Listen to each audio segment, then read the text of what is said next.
Hello बच्चों, let's see this question.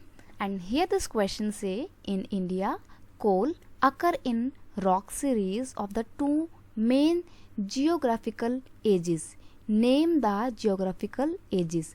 Geographical ages का मतलब ये है कि कितने ज़्यादा डीप में आपके कोल पाए जाते हैं, उसके बेस पे हम इंडिया में पाए जाने वाले कोल को ना 2 पार्ट्स में डिवाइड करते हैं. तो आपको उन वही 2 जोग्राफिकल एजेस के बारे में बताना है. तो 2 मेन जोग्राफिकल एजेस कौन कौन सी हैं.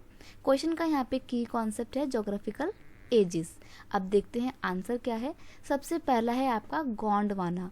तो ये जो गोंडवाना का लैंड है ना, या गोंडवाना का जो रीजन है बच्चे, यहाँ पर जो कोयला पाया जाता है वो कितना साल पुराना है. It is little over 200 million years old. ये 200 मिलियन साल के करीब पुराना है. बहुत ज़्यादा पुराना है गोंडवाना का कोल. देखो जो आपका कोल होता है वो कैसे बनता है.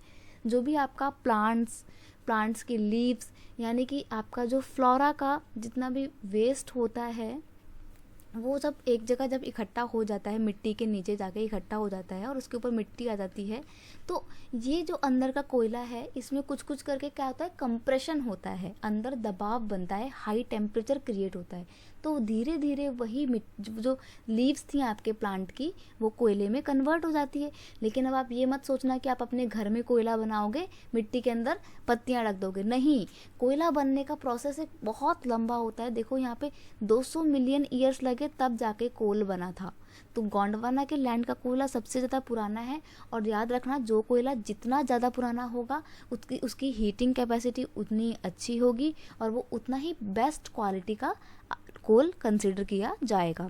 सेकंड आपका जोग्राफिकल एजेस है टर्शरी. तो जो टर्शरी के कोल होते हैं it is only about 55 million years old. यानी कि गोंडवाना से थोड़े कम पुराने होते हैं टर्शरी एरिया के कोल, टर्शरी रीजन के कोल. एंड इसलिए इनकी हीटिंग कैपेसिटी भी कम होगी as compare to Gondwana land के कोल की. I hope you understand it well. Best of luck.